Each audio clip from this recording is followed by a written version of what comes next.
नमस्कार, आप देख रहे हैं न्यूज 18 का डिजिटल प्लेटफॉर्म और मैं हूं आपके साथ सृष्टि शेखर। मध्य पूर्व में जारी भीषण युद्ध अब एक ऐसे मोड़ पर पहुंच गया है जहां आने वाले कुछ दिन पूरे क्षेत्र की दिशा तय कर सकता है।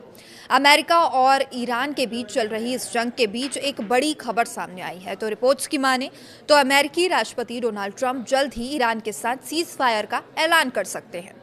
इजरायली मीडिया का दावा है 28 मार्च को युद्ध रोकने की घोषणा संभव है, लेकिन यही संभावना अब इजराइल के लिए सबसे बड़ी चिंता बन गई है, क्योंकि अगर अमेरिका ने अचानक जंग रोक दी तो इजराइल की सैन्य रणनीति पर बड़ा असर पड़ सकता है। तो देखिए, क्या सच में सीज फायर होने वाला है, ये बड़ा सवाल है और उसके साथ ही इजराइल क्यों परेशान है, ये भी एक सवाल है। और इस पूरे मामले पर ईरान का क्या रुख है, इसे समझते हैं इस रिपोर्ट के माध्यम से। तो देखिए, क्यों सीज फायर की चर्चा हो रही है। इजरायली मीडिया KAN और चैनल 12 के रिपोर्ट्स के मुताबिक अमेरिका और ईरान के बीच पर्दे के पीछे बातचीत की कोशिशें तेज हो गई है। बताया जा रहा है अमेरिकी प्रशासन ने 15 बिंदुओं वाले एक सीज फायर प्रस्ताव तैयार किया था, जिसे पाकिस्तान के जरिए तेहरान तक पहुंचाया गया। इस प्रस्ताव में कथित तौर पर शामिल थे युद्ध विराम की तत्काल घोषणा, ईरान के परमाणु कार्यक्रम पर बातचीत और क्षेत्र में अमेरिकी और सहयोगी ठिकानों पर हमले रोकने की शर्त, और इसके साथ ही प्रतिबंधों में संभावित डील पर चर्चा।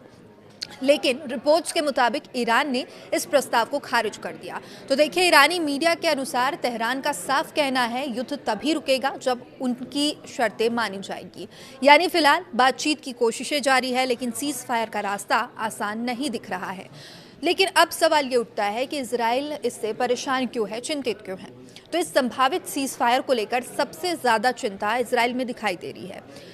इजराइल मानता है कि अब युद्ध निर्णायक मोड़ पर है और इसी समय युद्ध रोकना उसके लिए नुकसानदेह हो सकता है। इसी वजह से प्रधानमंत्री बेंजामिन नेतन्याहू ने हाल ही में एक उच्च स्तरीय सुरक्षा बैठक बुलाई है।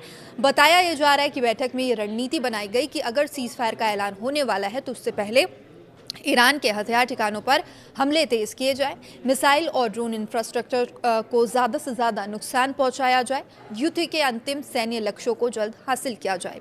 हालांकि इन दावों की आधिकारिक पुष्टि नहीं हुई है, लेकिन रिपोर्ट्स से साफ है कि इजराइल फिलहाल जंग रोकने के मूड में नहीं है।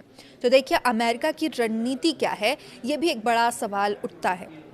विश्लेषकों का मानना है कि अमेरिका इस युद्ध को लंबा खींचने से रोकना चाहता है, क्योंकि अगर संघर्ष और बढ़ता है तो पूरे मध्य पूर्व में अस्थिरता बढ़ सकती है, वैश्विक तेल आपूर्ति प्रभावित हो सकती है, अमेरिका को सीधे बड़े युद्ध में उतरना पड़ सकता है। और इसी वजह से अमेरिकी प्रशासन कूटनीतिक रास्ता खुला रखना चाहता है। रिपोर्ट्स के मुताबिक US सेंट्रल कमांड के प्रमुख का जल्द ही इजराइल दौरा भी हो सकता है, जहां आगे की रणनीति पर चर्चा हो सकती है।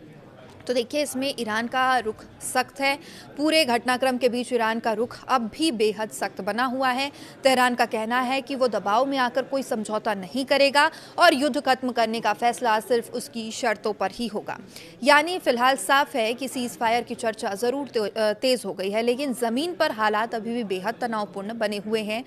तो कुल मिलाकर तस्वीर साफ है। एक तरफ अमेरिका युद्ध को रोकने की कोशिश कर रहा है, दूसरी तरफ इजराइल अपने सैन्य अभियान को तेज कर रहा है और तीसरी तरफ ईरान अब भी अपनी शर्तों पर अड़ा हुआ है। ऐसे में 28 मार्च सच में इस युद्ध के लिए निर्णायक दिन बन सकता है। अब देखना होगा ये कि कूटनीति इस भीषण संघर्ष को रोक पाएगी या फिर मध्य पूर्व की ये जंग और ज़्यादा भयानक रूप ले लेगी। लगातार हम हर अपडेट पर नज़र बनाए हुए हैं। देखते रहिए न्यूज़ 18। नमस्कार।